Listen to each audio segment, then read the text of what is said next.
Are you on the edge of your seat? Because we're about to sound off with Kevin Williams, covering today's latest trends in location-based entertainment. Brought to you by the LBX Collective, your community to connect, engage, and inspire. All right, everyone, let's buckle up. All right. Well, welcome everybody to Sound Off with Kevin Williams for January 27th. Woo! We are flying through the year so far. Amazing. High speed. High speed. All right. Well, this week, how are you going to change my mind? Well, I've been sitting down with some operators and some developers recently, and a common narrative has popped up, really, that they are embracing AI with both hands. Now, it isn't really where, you print up the story, AI takes over private event hire business, and you get panicky and you think people are being thrown out of their jobs and robots are being brought in. No, not really. What we're seeing is that the tool that is AI is being effectively applied in the areas, in the low friction areas, or I would argue the high friction areas, where a human being can only be brought in really when the call or the inquiry has been validated. So the situation is, many operators are now having a situation where when you dial that number or you send that email to if you want to arrange a private hire or a party at our venue, that is going to an AI tool that is going through, offering information very well in many cases. I've played with some of these, and it cuts to the chase. It works at exactly what you want. It works at what price point you're coming in at, and then passes you on to the human being, or the human being picks up the information once it's been filtered. This can be an automated process that will go through a database that will allow management to keep an eye on this process, removing a lot of the black art from the actual cold call to actually hiring the venue, and also can fill in a lot of the blanks to allow the real human agent to offer the best possible package without having to blunder through trying to work out exactly what is wanted. It also removes the chaff from the wheat. So those tire kickers, those people who are, planning to do a party and they're going to call up 50 venues just to find out what their deals are, those individuals can be satiated. They can receive that information in a simple and valuable format to make an opinion without a member of staff having to actually be pulled into the loop. This goes back to a lot of what I say about automation and computerization, the usage of large language models, the usage of autonomous machines within the entertainment environment. It is not the replacement of the human, it is allowing the human to do the best and to utilize their best skills directly rather than wasting them on the mundane. And I would argue that removal of the tire kickers, and so every lead that the private event organizer is going to receive spat out from the machine is going to be a verified and quality opportunity that they then need to maximize on, improves their opportunities tenfold. The number of location-based entertainment chains that have now moved over to a first point of contact AI tool dealing with the possible hirer or customer tells us that this is going to be a major part of the future of our sector. Yeah, I think there's absolutely no question that AI agents, both for, I would say, initial guest interaction over the phone, but then also specifically for party booking or for private event, group sales, corporate event sales, as well as a birthday party booking, that AI will absolutely play a big role in this. I would say, though, we're talking about corporate events, that's just assuming that the location-based entertainment venue has somebody specifically focused on corporate events. And I think that is a big gap where so many venues really do not have a dedicated person and or group of people focused on that sale. And so while I think AI agents can help if you don't have somebody at the other side post AI agent to help really get that sale closed, somebody who is specifically skilled in doing that type of closing sale, then you are going to miss out, even if you're trying to implement the AI agent. I've come across a number of facilities that opened with the web page saying, for party bookings, click here and go to party sales, and it goes to whichever member of staff is near the phone, which is not Right. ideal. Or in some cases, the owner of the facility would avarice guard all of the party leads and would constantly wonder why certain soccer moms were getting very bored of trying to catch him when he wasn't on the golf course. It's an issue that needs to be utilized. You're leaving cheddar on the table, as I keep on saying, if you don't have a dedicated party and private event coordinator. But that said, many smaller venues can't afford that. And thankfully, through the magic of boiling seawater and using up all of our power, you can now have an AI agent do this without any excuses. If you have an AI agent handling this, what will be spat out from that AI agent will be leads that are at least more comparable and qualitative than if it was just a cold call. And again, how we handle our relationship with our customer and what we deliver from our private parties is a conversation for another day. I think that's much worthy of a guest gab of how good a quality quality of venue that we're offering. Is a private party in a location-based entertainment facility comparable with what we're seeing in the restaurant industry and the hotel industry and others? Yeah, indeed. All right. Well, coming up after the quick break, we will dive right into the trends. Intercard is the only cashless system designed, developed, and manufactured all under one roof. They introduced cashless technology to the amusement industry and have been leading the way for over 30 years. Cashless systems from Intercard increase customer spending, guest satisfaction, and boost revenues by up to 30%. Intercard is so proud to be serving the amusement industry, and if you aren't already part of their global family of customers, they hope you will become one soon. Thank you, Intercard. One of the things about January and February is that we're dealing with the post Christmas and holiday environment, and we're now ramping up towards the exhibitions and the events and the new openings. And I am interested, out of the 107 of these sound offs we're doing, I get the feeling that this particular January has been a little light on some developments compared to other years and compared to other occasions at this time. This particular lineup of new developments, for example, is thin on the ground, as I would say, but it is also pointing in a direction of change.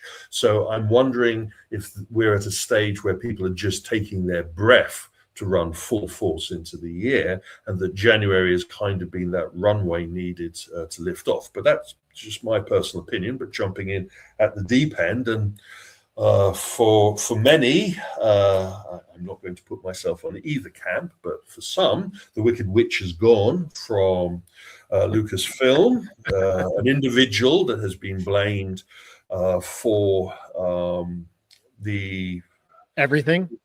Yeah, for everything, world peace, global warming. It was Kathleen Kennedy's fault. But seriously, when George Lucas picked her as his heir apparent when Walt Disney purchased Lucasfilms, we thought that things were going to only get better. And sadly, a number of films and TV series under the belt and many changes have just alienated the core base. And so now we have the announcement that she's leaving or has left the premises. We are now greeted with 2 replacements to fill her shoes and a sudden change in language and in the air. And it goes back to what I was saying earlier about that runway build-up.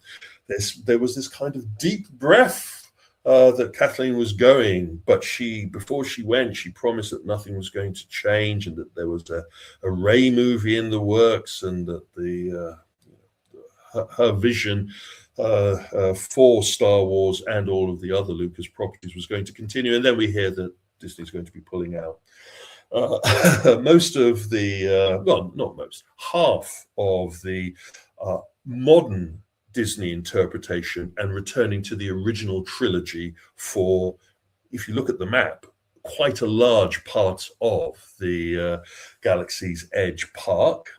This one is for California, but it has already been confirmed in private that this will happen across all of the Galaxy Edge locations. What does this mean? Well, it means, for one, that in the background, the George Williams music will be played.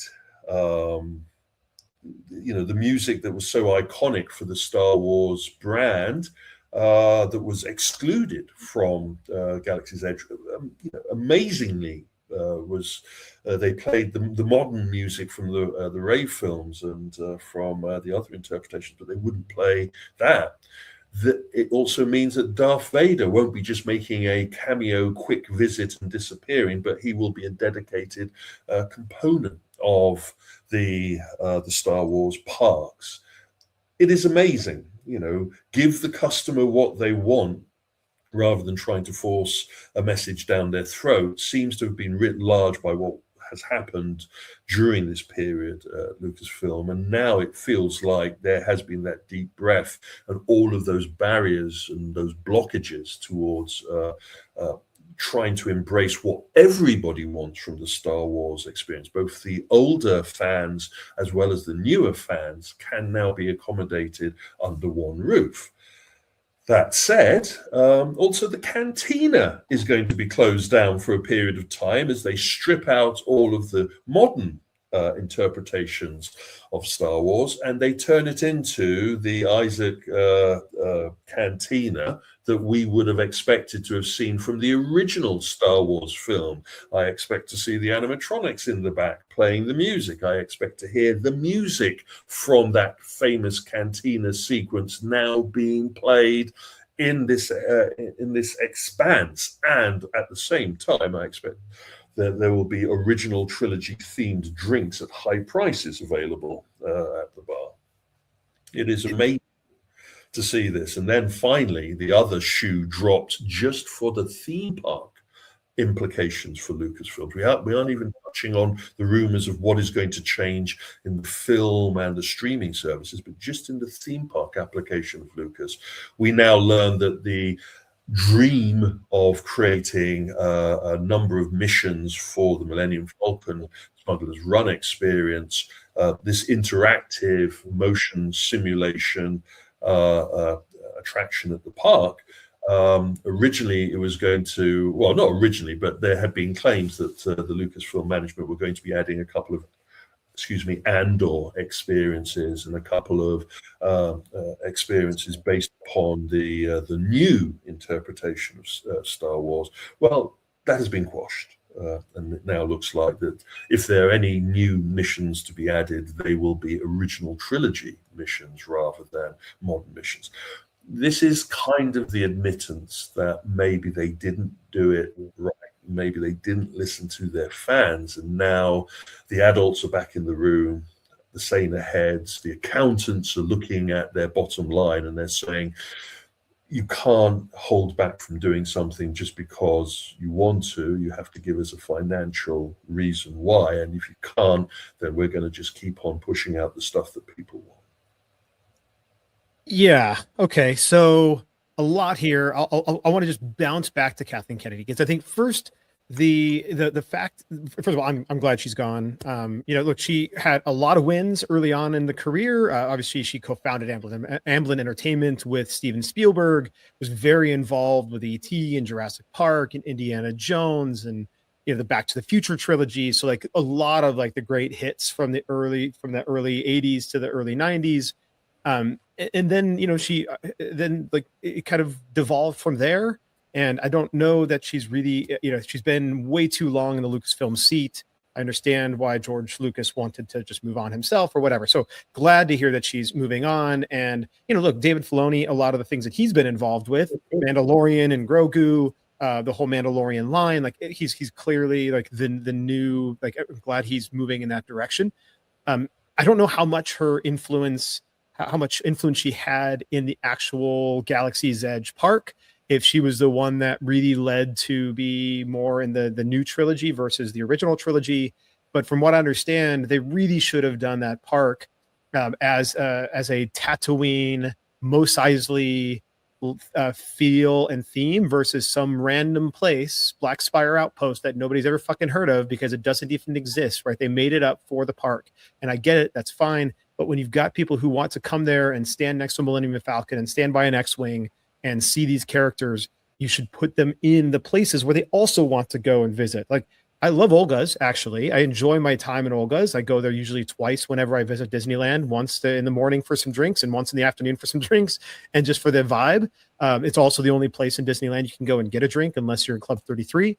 But at the same time, I would have loved to walk in and see the Bith playing in the back and, dun, dun, dun, dun, da, da, da, da, da, da, the whole thing, and be in that Mos Eisley cantina. Like, that to me would have been amazing, and was a huge miss that they did when they built out all of Galaxy's Edge. And the first it wasn't a miss. And speaking with my previous friends at Walt Disney Imagineering, who sadly have moved on, the majority of them now, the original concept that was put in front of Iger and all of the team was for what you just described, the original trilogy venue. And they did have some nods to the new films coming along, but they were nods. They weren't major inclusions. They were building a facility that was going to target the core demographic that they needed to come through that, which were people that had grown up with the Star Wars opportunity at the beginning of the trilogy, the original trilogy. And there was, led by the current management, or the then current management at Lucas, a demand that it pivoted towards the direction that they felt it was going to be successful for the Star Wars franchise. A lot of Imagineers pulled their hair out over that. A lot of people left the company over that. And when it was opened, no matter how they tried to spin it, it wasn't greeted with uproarious acceptance by the audience and the fans. And I would actually argue that it has done very badly, but because of the spin and the politics that has been involved, those undercurrents, those complaints have been sidelined as misogynist or haters or not real fans of Star Wars, rather than admitting that they've made as terrible a mistake until now. And as some of the jokes put it on the web pages of some of these fan sites, the Wicked Witch has gone, the legs have curled up, and then suddenly the Munchkins are walking around and everybody's happy and singing. And, an example of this singing is the admittance, a phrase or terminology that would have been blasphemy a few months ago. To even suggest that you were going to put the original trilogy into this venue, to have the original music back, to have the Skywalker representation from the original film as the key representation. This kind of is not just an admittance of failure. This is a major reversal, and hoping that reversal can solve the problems that they've seen. And this is another point. Is it too late for Star Wars? Is it too late for Filoni to try and rectify the situation? We will have to wait and see. Moving on, and changes and restructurings. For those of you that aren't familiar, the Family Entertainment Group run the In the Game, the Bonkers, and the Max attraction arenas. That's about 10 facilities, 10 to 12 facilities dotted around North America, and they have just had a change in the structure of their top-tier management, including Steve Paris coming in as Chief Operating Officer, which is going to be interesting to see how much this will change the direction of these. We were only reporting a few opens and shuts ago about a new in the game facility throwing its doors open, and how we were interested to see where they were going with that. Bonkers, there aren't that many out there. The same with the Max Action Park or Arena venues. I'm getting the feeling that the investors are going to be looking towards injecting capital and seeing an increased rollout schedule to keep up with the competition. And you're going to be seeing this kind of thing a lot being reported. Yeah, this is interesting. I mean, they are moving pretty hard and expanding their in the game franchise. I'm not going to call it franchise, but they're in their game brand that they use. And so, yeah, this is, he's been sitting in the SVP of strategic operations role for the better part of 5 years or so. And so now, yeah, he's clearly getting ready to take over the C-suite. It is giving the horse the bridle. It is giving the whip more likely. It is trying to encourage the team that you have to move to the next level. And I use the phrase in an open and shut that, this particular another company had reached that interesting 10 facility opening stage, and then as soon as they get to 10, our radar comes in a lot closer, because the operational needs and requirements of 10 facilities to move on to the next level, which is the 30s and the 40s, takes a lot more perception from the C-suite management team. It also needs a revitalizing of the already existing venues. So it isn't just about looking at the future, but it is also looking at the past and making sure that all of your entertainment offering meets a higher standard that you can build upon that foundation towards a greater acceptance. And one of the things about Family Entertainment Group, of course, is I will be interested to see how they fit this into their amusement affiliations. They have very close links with a number of arcade manufacturers and distributors, and those type of things need to expand and grow as you roll out more facilities.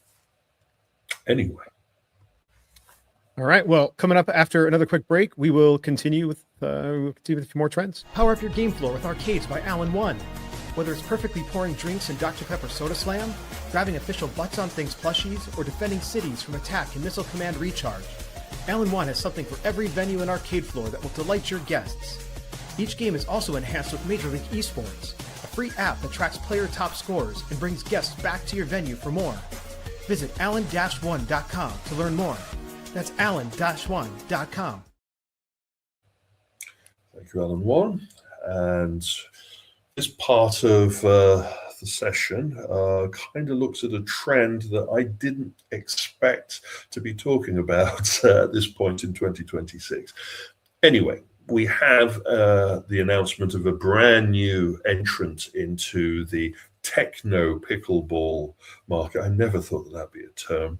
But anyway, No Strings is purporting itself to be the successor to Topgolf and Flight Club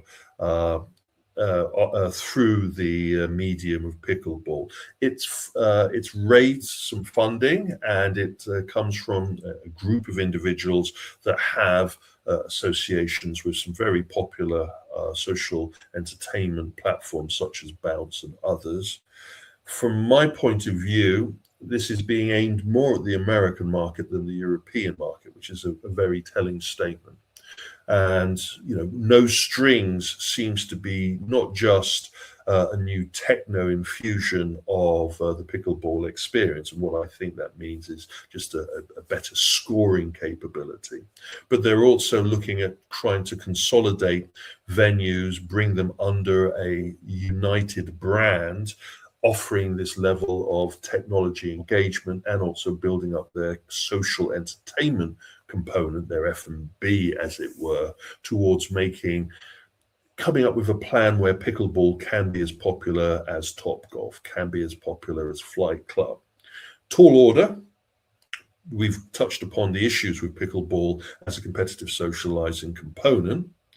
It isn't as simple as just putting a bar at the end of a pickleball playing court. Most pickleballs are free environments, and so the monetization is going to be difficult unless, and in this case, they feel that their no strings technology edition is going to warrant people actually putting their hand into their wallets and their purses and pulling out their credit cards. Also, the unification under a single brand can also bring power to the operation, the same way that the gym industry has gone for that kind of approach. It was interesting to see this happening now because there is also some news of new pickleball venues opening. But I don't know if you caught this particular announcement, Brandon. No, I didn't. And whatever the fuck. I just don't, again, like paddle, pickleball, these are not social entertainment venues. These can be social, these can be sportainment, they can be other things, but they are not social entertainment or competitive socializing venues, even if you put Lucra into the mix. And again, we'll wait and see what other attractions they bring in. But I struggle with this, again, being anything different than a pickleball venue, but it's paddle. Now, the one thing I will say here is that they have picked the worst fucking name you could ever have done. And here's why. So they have, their name is No Strings, their website, no-strings.co. When I Googled No Strings, and I even Googled No Strings Paddle, because No Strings comes up with No Strings Attached and a bunch of other things, right? So I did No Strings Paddle, and sure enough, there's already a company called No Strings, and they sell paddles for paddleball. So it's nostringspaddle.com. So they have no-strings.co, dash in the domain, and also .co, terrible URL. And then they competing directly on a URL and brand name basis with No Strings Paddle that's actually already selling paddle balls. So they're going to get, if they haven't already, a cease and desist on their name. And so why go through all of this effort when all you had to do is Google your goddamn name and search for it and see if No Strings Paddle is available? I just do not understand, unless they're planning to buy the nostringspaddle.com company who's making paddles, and then they're going to sell that stuff in their merchandise area, and they don't have to worry about it right now, right? They're going to just blend the two things together. So this was just poorly thought out. It's like they, him. It's a level of arrogance, Brandon. It's a level of arrogance given their experience and background and all the success they've had. There's this level of arrogance that, like, hey, everybody else is going to bend around me instead. Exactly.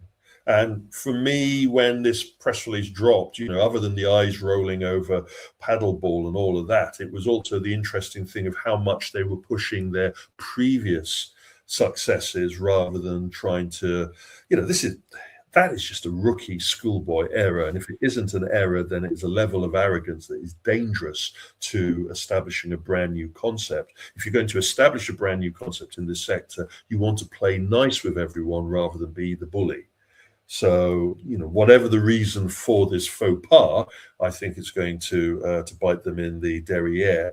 I'm also concerned that the secretive nature of the, you don't know, but this is fantastic, reminds me a lot of the pool house attitude that we had, that kind of concept. And I get it, guys. You've had success in your past, and like James Cameron, we will bet on you again, even though you go in certain directions. But arrogance will only get you so far.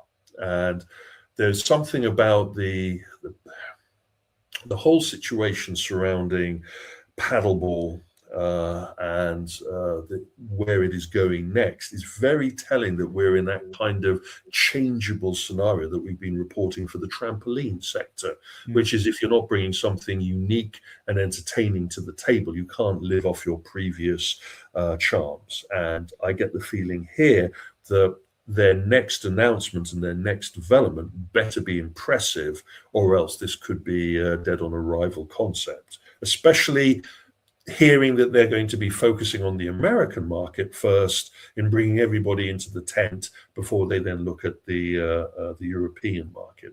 That is something that I think we should raise as one of the first of two flags of warning.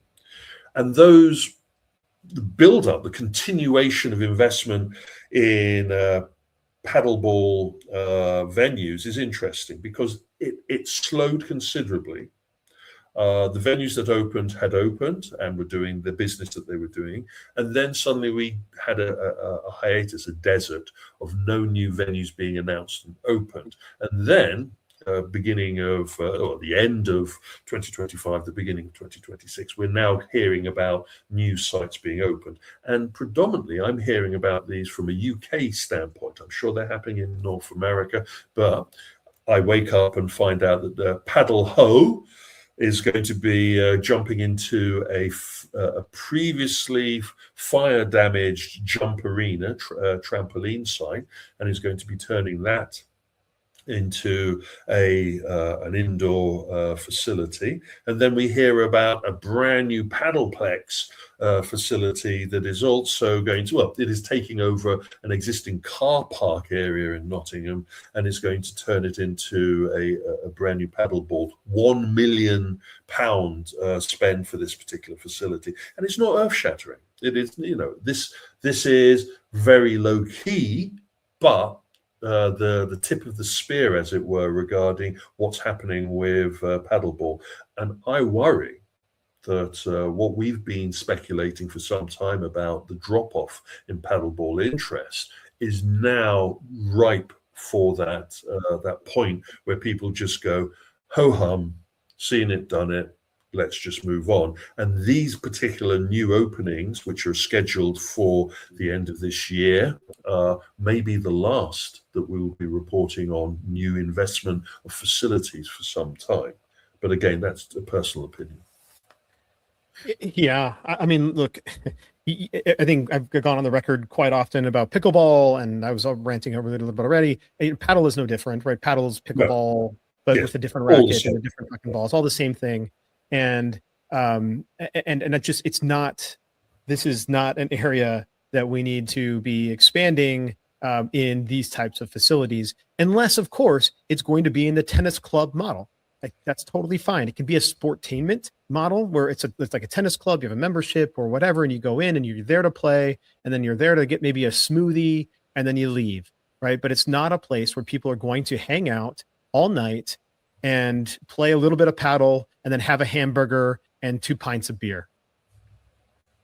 No, it isn't. And people that are hoping that they can turn it into being that. And again, there is the territorial and cultural difference between what paddleball is in the UK and what pickleball is in America. I'm not going to get into all of that, but either way you cut it, I don't believe that this competitive socializing attribution that they want to hook onto this form of entertainment is going to work. Those that have been depending on this being a market that's going to grow and expand have come to that stall, that pause moment, where no matter how much millions you plow into this, you're not really going to get that return on your investment. And now there is this danger that one of our active entertainment facilities may be doing the whammy here and jumping into this available space once it's opened and failed to prove itself. Continuing with the sportainment attributions, and we learned now of Crossbar. We touched upon this in a previous sound off, but now we have a little bit more transparency to what's going on. This is a want-to-be successor to the Tocker social approach to sports bay, projection mat, ball tracked, football or soccer orientated entertainment. We were originally talking about their plans for a Manchester opening at Printworks. Now we learned that they've actually signed a lease to open at Liverpool 1 with a 25,000 square component of their brand. So they really are jumping out of the starting gates at speed with this, and that they're pushing very hard. Even before the first venue has opened, we've got the second venue in the works, a Netflix house approach. Get it out there and get it out there fast, and move quickly and break things kind of activity. But already we're beginning to kind of get to see the cracks in the plaster, as it were, where they're now redefining their definition of their facility. They are now pivoting in certain directions that are different to what was originally suggested in the Manchester announcement. And we're seeing them also learning lessons from what's been happening at Toca Social recently. It was interesting, while we were at the EAG show in London just a couple of weeks ago, we had the chance to speak to the C-suite team behind Toca Social, and seeing that they, with their new deals in Mexico and in Latin America, as well as their plans of expansion, that they had learned a lot of lessons from their initial facility openings. And I think others have been watching that and making those changes. Those changes are more entertainment. Those changes are a more diverse entertainment mix. Those changes are a much more broader social entertainment and F&B offering. I mean, I think it's good for Toca Social to have some competition. Yes. And I do like their vibe, their feel to their logo and to some of the stuff that they have, at least in their renderings. It'll be interesting to see once it opens how successfully they have executed on their model or their plan. But a little bit of competition is always good, and Toca Social could use it. And they're not the only competition. We've talked about ballers out there. There's also some other companies. I'm trying to remember the name in the Netherlands, the company that has developed their enclosure, their ball box or something like that. All of these competitors are fighting over the same real estate, as it were, the same entertainment offering. My concern is there enough out of active entertainment of this kind next with a competitive socializing vibe? Funny, going back to what we were saying about the paddle ball kind of approach, is, are you going to play this and then stick around for a couple of hours with a burger and a pint? While we were at Toca Social during the events, had a chance to look around us, and there was a reasonable audience utilizing the space and playing the game. This was the O2 facility that the mixer was held at.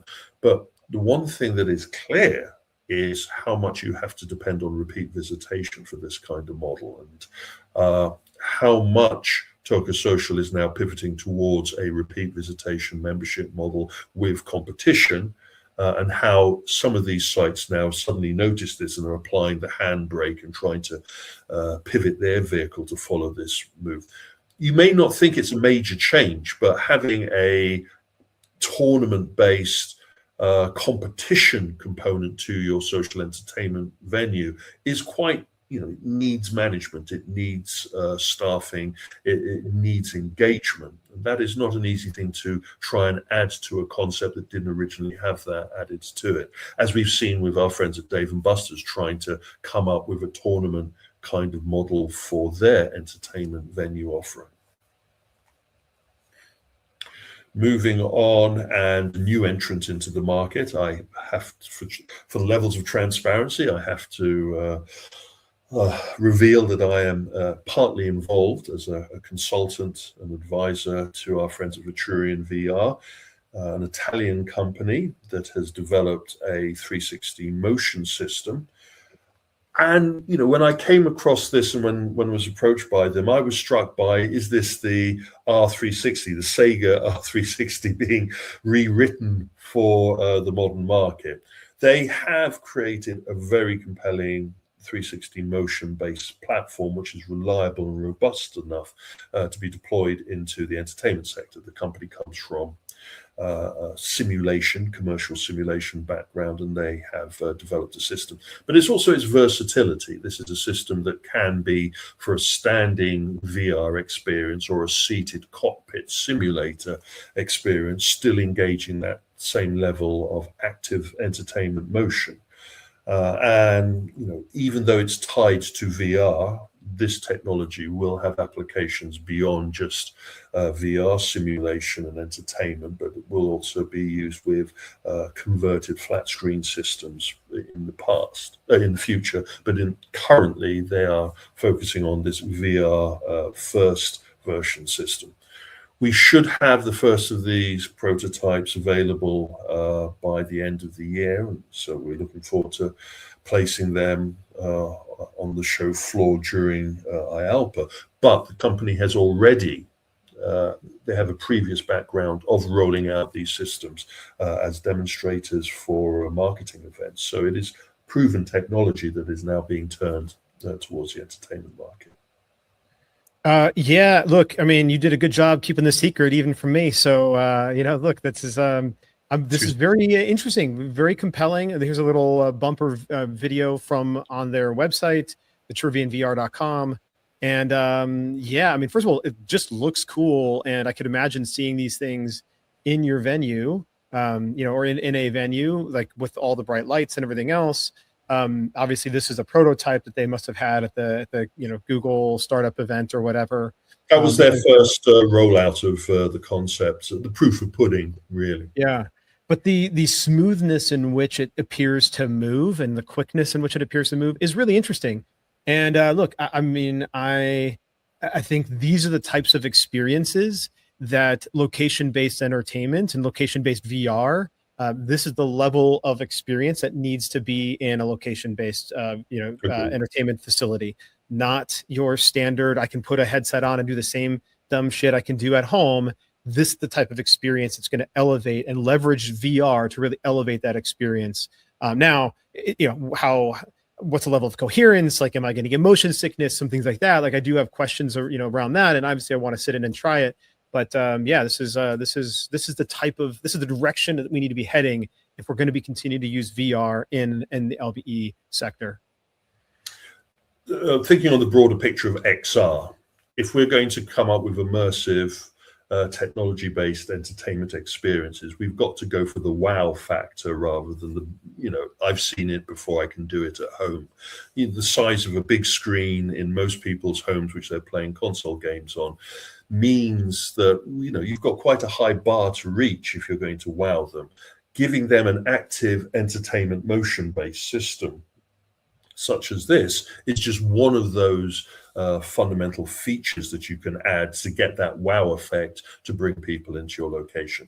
It is part of the reason why the Sega R360 lives in our memory still, because it was that wow arcade machine.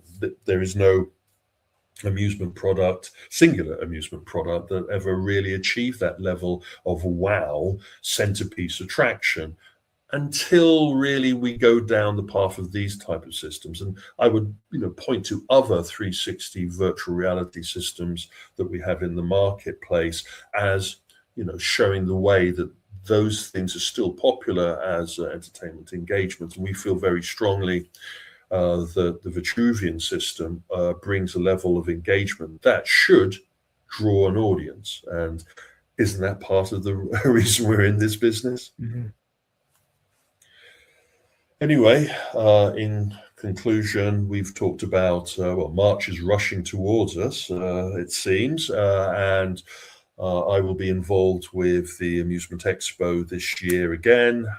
This time I'm doing a session that will be talking about competitive socializing. And again, if there's any people out there in the competitive socializing sector that want to have their voice heard at this event, please hook me up with what you want to have said. We also have in June the Augmented World Expo, which will be focusing on the technology and the applications in the XR market. And we've agreed to dedicate part of that space to location-based entertainment. It's important that this technology is given its own home to present to, rather than having to fight with the pinball machines and the redemption machines. Anyway, if you have any information that you want to pass on or any questions, hook me up through LinkedIn or via my email, and I promise that I will be working hard over the laptop to get the next stingers and entertainment arenas out to the market. Perfect. All right. Awesome. Well, Kevin, another great sound off. And, maybe, I don't know if the Trivian is going to be at AWE or at Amusement Expo, but if they're going to be either one of those, then maybe I'll get a chance I'll try it out. But I know you may have to be tight-lipped about that. So, all right. Well, we'll see you on the next one, Kevin. Have a good one.